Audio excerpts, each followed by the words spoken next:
Mani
Ama namin Diyos, salamat Ama ng napakarami. Nasapit namin muli ang sandaling ito ng aming pagsamba. Salamat po, di mo binibigo ang aming pag-asa na sa aming pagtitipon. Lagi ka naming makasama sa pamamagitan ng iyong Espiritu. Tinutupad mo lagi ang iyong pangako. Tunay na napakabuti mo sa amin, Ama. Napakahirap man ang aming kalagayan sa panahong kasalukuyan. Pero lalo mong pinatutunayan ang katotohanan ng iyong mga pangako. Ikaw ang aming Diyos na laging nangangalaga sa amin. Sinusubaybayan mo ang aming buhay araw-araw. Kaya sa kabila ng maraming kapahamakan, ligtas at payapa kaming namumuhay sapagkat ikaw, Ama, ang Diyos namin, ang iyong mapagpalang kamay, ang iyong makapangyarihang kamay, ang siyang kumikilos para sa aming ikabubuti. Purihin ka aming Ama, sinasamba ka ng aming mga kaluluwa. Salamat po, nananatili sa amin ang alam ng pananampalataya. Nagsisikap kami na laging mabuhay ng ayon sa iyong kalooban kung paano mo kami tinawag sa iyong iglesia, kung paano kami tinuruan ng sugo at ng kapatid na Iranyo Manalo. Noong sila'y nabubuhay pa, ganito namin sinisikap na itaguyod ang aming kahalalan. Lahat ng ito, Ama, awa at pag-ibig mo sa amin na sa kabila ng aming sitwasyon, patuloy mong ibinibigay sa amin ang pataas na pagpapahalaga at pagkakilala sa karapatang ibiniyaya mo sa amin. O Diyos, pakitanggapin mo kaming lahat. Patawarin mo na kami, Ama, sa aming mga sala. Lingapin mong muli ang aming mga kaluluwa. Muling palakasin mo ang iyong mga hiniran. Panginoong Yesus, ipamagitan kami sa Ama. Salamat, Panginoon, araw-araw sa pag-alalay mo sa amin, sa pangunguna mo sa amin sa mga pagnanakbay. Panginoon, salamat, salamat hindi mo kami iniiwan. Lagi kaming naririnig ng Ama sapagkat nariyan kang lagi na namamagitan sa amin sa Kanya. Tanggapin mo ng aming mga pagpupuri, Panginoon. Sinasamba ka po ng aming mga kaluluwa. Ama, mag-aaral kami muli ng iyong mga salita. Sasariwain namin muli ang leksyong itinuro ng sugo at ng kapatid na Iran Manalo noong sila'y nabubuhay pa. Maawa ka po, patuloy kaming gawing mananampalataya. Ibuhay namin lagi ang mga aral na nagsisilbing gabay at patnubay namin para patuloy kami sa pagtahak sa daan patungo sa kaligtasan. Pamalagi kaming nakaugnay sa diwat layunin ng pagsusubo mo po sa mga huling araw sa pangalan po ng aming Panginoong Hesus Kristo. Amen.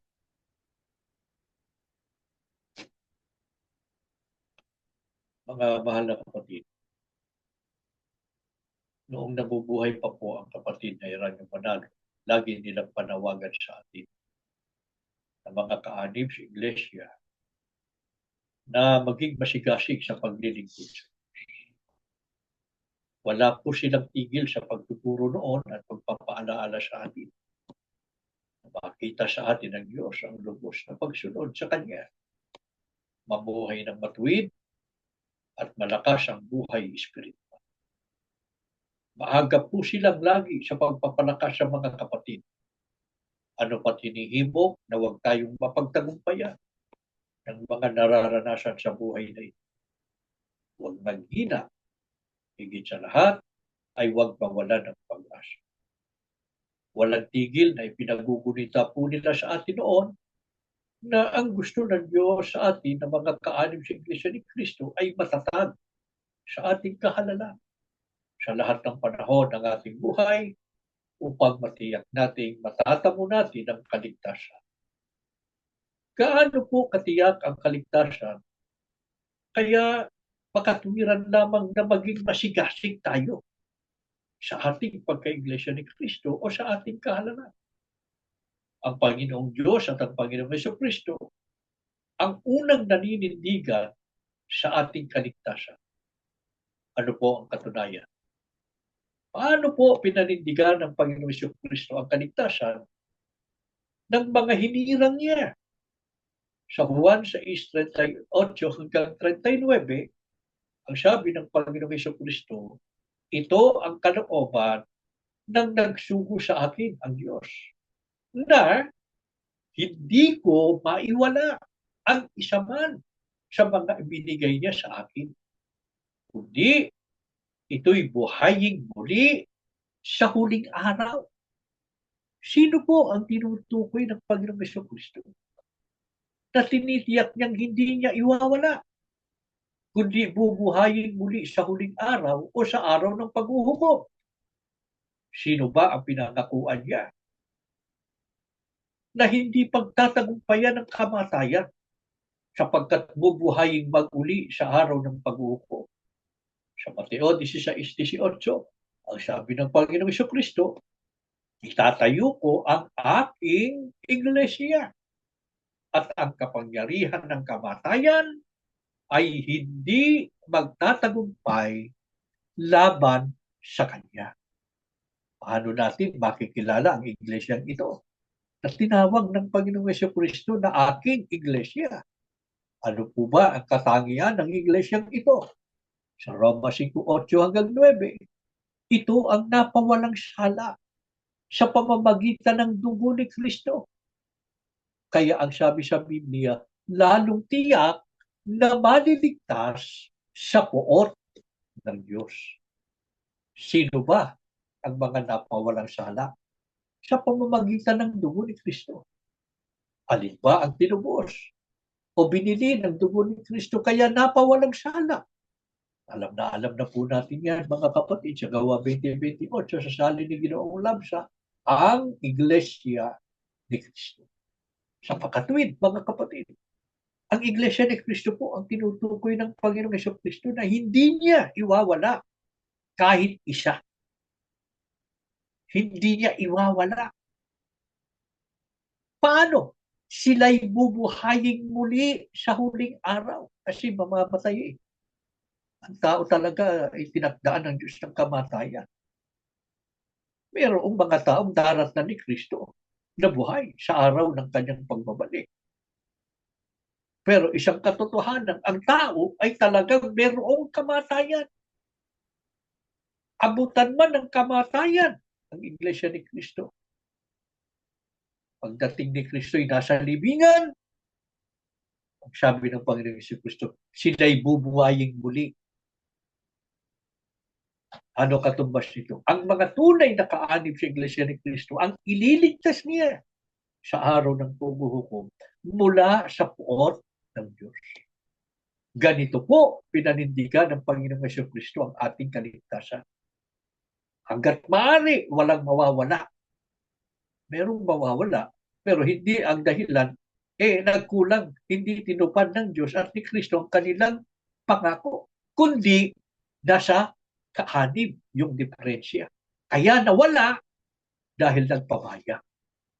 Pero kung ang isang iglesia ni Kristo ay namalagi sa dahilan ng pagkakatawag sa Kanya, ginagawa niya ang inihingi ng Diyos at ni Kristo sa Kanya, ang pangako ng Diyos at ni Kristo ay hindi po maaaring hindi matutupad.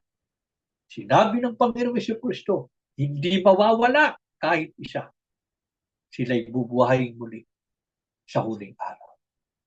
Ano naman ang pinanindigan ng Diyos para sa ating kapakanan? Ano man ang mangyari sa mundo?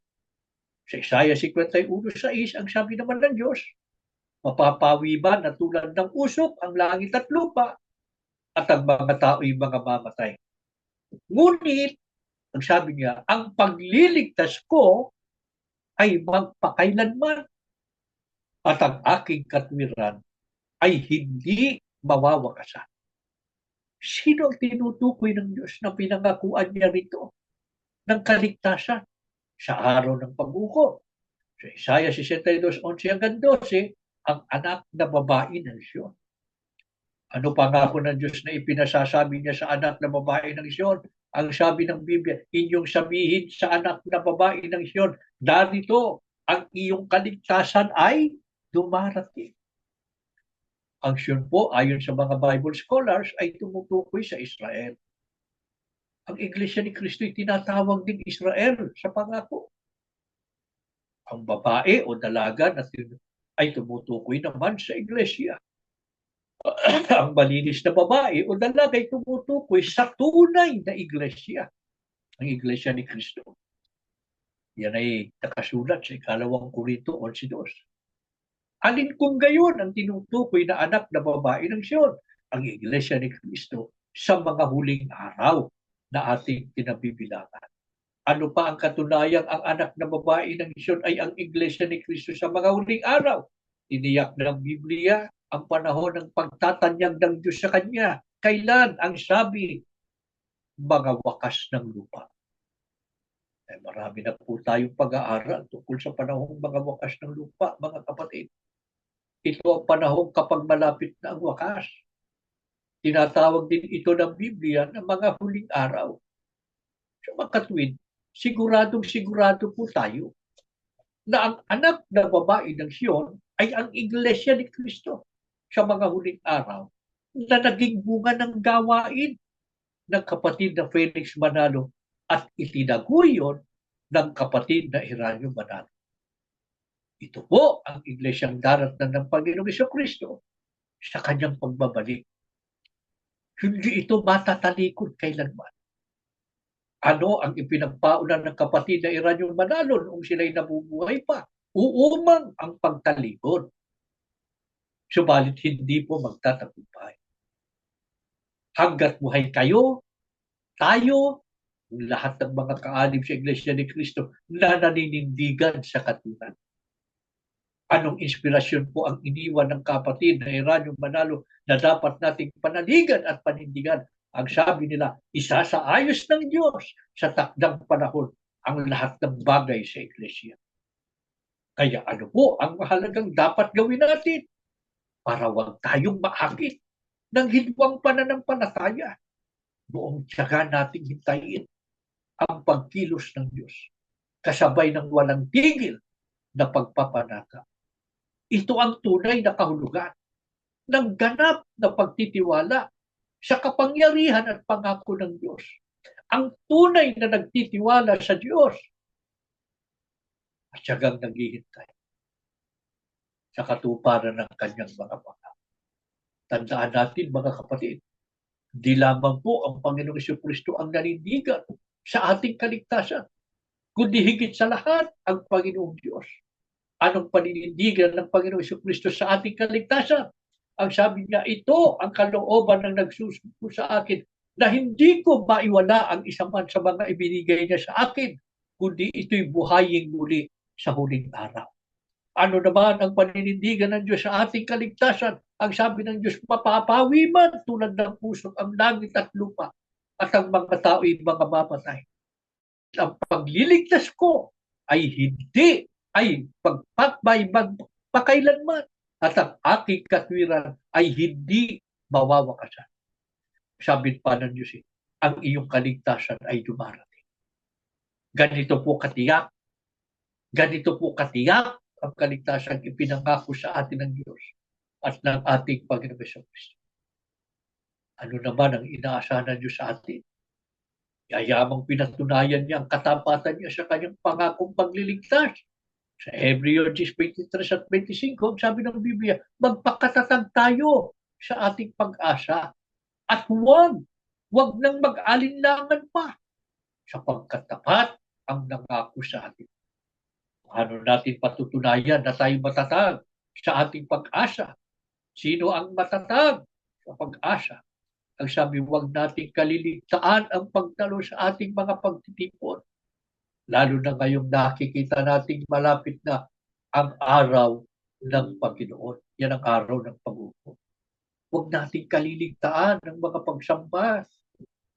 Sapagkat sa pagsamba, lalo tayong tumatatag. Sa pagsambay, itinuturo sa atin ang mga salita ng Diyos na lalong nagpapatatag ng ating pananampalataya. Sa pagsamba, nadarama natin ang pagpapalakas ng Diyos sa pamamagitan ng kanyang espiritu o ang kanyang kapangyarihan. Sino ang manghihina na kaanib sa Iglesia ni Cristo? Yung pinapabayaan ng pagsamba. Sa ating abang kalagayan, mga kapatid, lalo po dapat nala pagtalagahan natin ang pagsamba. Kasi kailangan natin ng tulong at pagpapalakas ng Diyos. Paano pa natin mapatutunayan ang katatagan ng ating pag-asa? Meron bang maaring maghiwalay sa tunay na Iglesia ni Cristo nananalig sa pangako ng Diyos? Wala. Ano ang kanyang pananalig o konbiksyon? Sa Roma 8:35, ang sabi po ni Apostol Pablo, sino ang makapaghihiwalay sa atin sa pag-ibig ni Kristo? Kaguluhan kaya? Ang kapigatian? Pag-uusig? Pagkagutom? Kahirapan? Panganib? O kamatayan? Yan o yung ating mga nararanasan ngayon, di ba mga kapatid? Yan ang tinatanong noon ni Apostol Pablo at ng mga unang Kristiyan, meron bang makapaghihiwalay sa atin dahil sa mga ito? Ano sagot niya? Hindi. Makapaghihiwalay ba sa atin ang mga ito sa pag-ibig ni Kristo? Hindi. Sa lahat ng mga ito, tayo'y lalo'y kitpang magtatagumpay sa pamamagitan niya na nagmamahal sa atin. Sapagkat natitiyak kung walang makapaghihiwalay sa atin sa kanyang pag-ibig. Ganito rin po ang pananalig na itinuro sa atin ng kapatid na Hieronimo Manalo nung sila'y nabubuhay pa. Lagi po nilang panawagan sa atin na huwag nating isusuko ang ating pag-asa sa kaligtasan, anuman ang maranasan, o gaano man karami ang mga suliranin, o gaano man po kabibigat ang mga pagsubok. Sabi nila noon sa pangako ng Diyos natin, itoon ang ating paningin, huwag sa ating mga nararanasan. Ganito po nila itinatak sa ating puso ang pagtitiwala at katapatan sa Diyos. Ano po ang ating maaasahan sa Diyos? Kung mananatili tayong tapat sa Kanya. Ang sabi ng Diyos, ililigtas ko ang mga tapat sa akin. At iingatan ko ang sinumang taong ako'y kikilantin. Mga kapatid, tingnan natin ang kapangyayari sa mundong ito. Napakadelikado na. Napakapanganib na. Saan man pagpunta ang tao, wala siyang lugar na masasabi niyang siya'y ligtas sa anumang kapahamakan sapagkat sinumpa ng Diyos ang daigdig. Maraming taong napapahamak araw-araw, oras-oras, minuto-minuto dahil sa mga kumakalat na mga karamdaman, digmaan, kaguluhan, karahasan, mga malalakas na kalamidad. Pero ganyan man ang kalagayan ng mundo. Kung tayo po ay mga kaanib sa Iglesia ni Cristo, na tapat sa Diyos, hindi pinababayaan ang mga paglilingkod sa Diyos, lalo na ang pagsamba. Sabi ng Diyos, ililigtas ko ang mga tapat sa akin at iingatan ko ang sinumang taong ako'y kikilantin. Kaya kahit nasa gitna tayo ng digmaan, paano tayo mapapahamak, mga kapatid? Kung ganyan ang paninindigan ng Diyos para sa ating ikabubuti, paano kung dumating ang mabigat na problema sa buhay? Pagka nanghina tayo, pagka tayo nanlulumo dahil sa mga nararanasan natin sa buhay, tapos tayo'y tumawag, nanalangin sa Diyos. Ano pa nga po ng Diyos? Sabi ng Diyos, kapag sila'y tumawag, laging handa ako na sila'y pakinggan. Aking sasamahan. At kung may problema, ay sasaklolohan. Ano pinoproblema natin, mga kapatid? Opo, maraming problema. Pero wag nating problemahin. Sapagkat tiyak ang pangako ng Diyos. Pag sila'y tumawa, sabi ng Diyos, laging handa ako na sila'y pakinggan. Ang tanong, tumatawag ba tayo sa Diyos? Nananalangin ba tayo sa Diyos? Opo. Sasabihin ng kapatid siya'y tumatawag, nananalangin sa Diyos. Dapat nating ilugar ang ating sarili doon sa kalagayan na pakikinggan ng Diyos. Manatili tayo sa katapatan ng paglilingkod sa Kanya. Pagka may problema, sabi ng Diyos, sasamahan ko at sasaklolohan. Isipin niyo mga kapatid, sinong makagagalaw sa atin kung ang Diyos ang kasama natin? Anong problema ang hindi malulutas kung ang Diyos mismo ang nagsabi? Kung may problema ay sasaklolohan. Meron bang imposible sa Diyos? Meron bang hindi kayang gawin ng Diyos? Nagtigit sa lahat mga kapatid, sabi ng sila'y bibigyan ko't kagantimpalaan ng mahabang buhay. Meron pa bang hahaba sa buhay na walang hanggan? Ano tayo gagantimpalaan ng Diyos sa buhay na walang hanggan? Ang sabi ng Diyos, nakatitiyak, tatamuhin nila ang ating kaligtasan. Kasama tayo sa mga maniligtas. Yan ang ginarantiya ng Panginoong Jesucristo at ng Diyos kanina pa.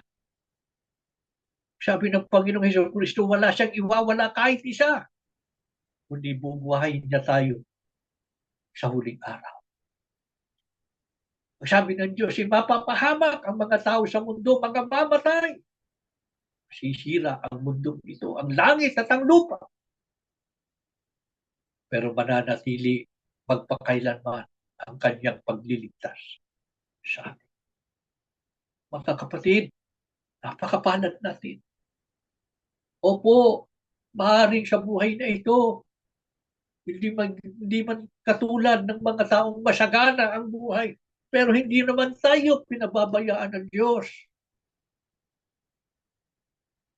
Ligtas tayong nakatatawid araw-araw. Payak man ang ating pamumuhay. Pero walang sino man sa atin ang nagugutom o nagkukulang ng mabuting kailangan, lalo na ng pagkain.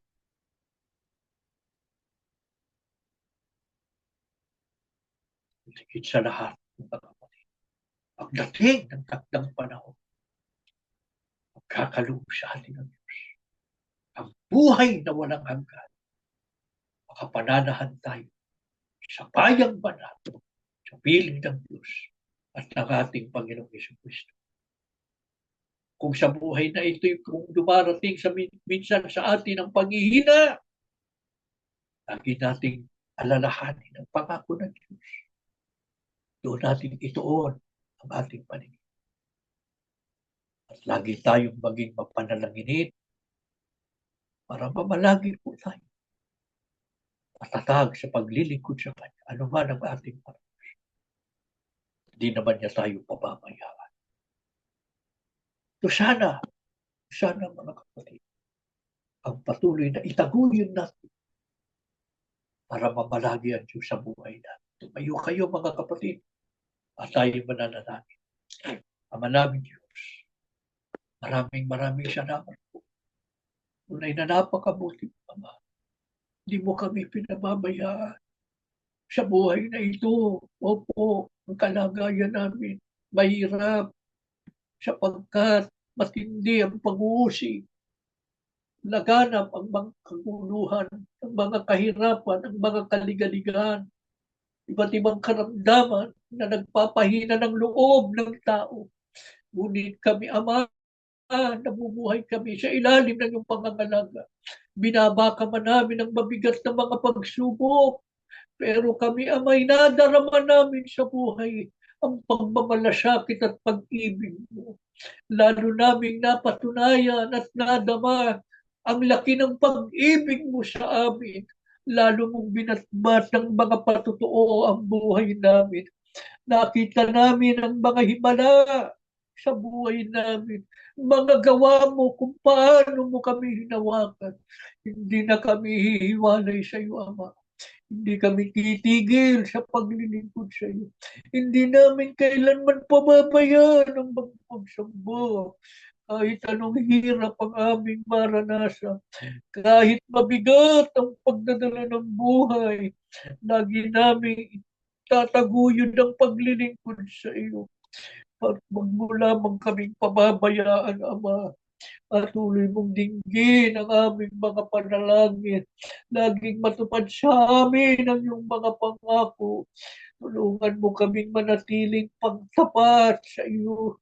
Ano man ang aming maranasan, manatili po ang kasiglahan sa pagsamba, ang buhay na malinis at matuwid na hinahanap mo sa amin, ang siyang laging makita mo sa bawat isa sa amin, mula sa mga magulang hanggang sa mga anak, bawat pamilya, ginagawa ang mga bagay na nakalulugod sa iyo.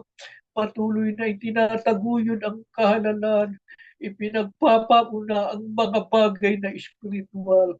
Ganito sana ang lahat sa iyong mga lingkod, lalo na sa panig naming nagtitiis, ang mga pag-uusig araw-araw. Maawa ka po, patuloy mong dagdagan ang aming pag-asa. Manalig kami isang araw mula ngayon. Isasaayos mo po ang lahat ng bagay sa iglesia. Muli naming mapapasok ang loob ng gusaling sambahan para doon ay ikaw ay aming sambahin. Muli naming matutupad ang aming tungkulin, lalo na sa panahon ng pagsamba. Ganito ang aming pag-asa, Panginoon. Darating ang araw sa buhay namin. Masaya namin ipagpapatuloy ang mga paglilingkod sa iyo. Maawa ka, Panginoong Isus, ipamagitan mo kami sa Ama. Huwag mo kaming bibitiwan. Hawakan mo kaming mahigpit. Pagunahan mo pong aming mga paglalakbay. Wala na sanang maiwan sa daan ng paglalakbay. Wala nang mahihiwalay. Wala nang maaakit sa maling paglilingkod.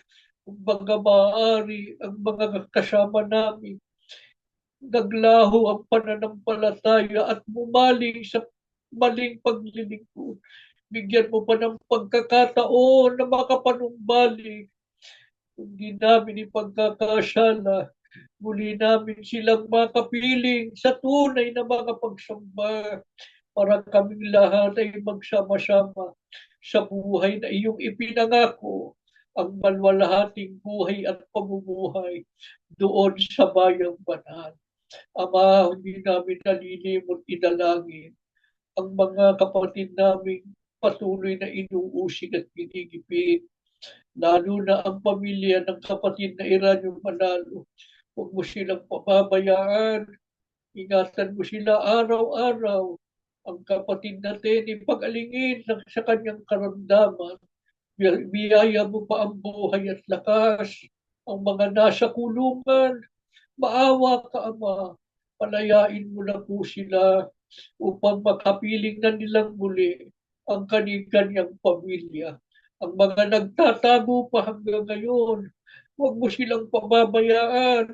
Aliwin mo sa mga kalumbayan at patuloy na ipagkaloob ang kanilang pangangailangan. Manatiling matatag na umaasa sa iyong pagkapangako. Ama, nananalig kaming lubos. Pinakinggan mo po ang aming mga panalangin.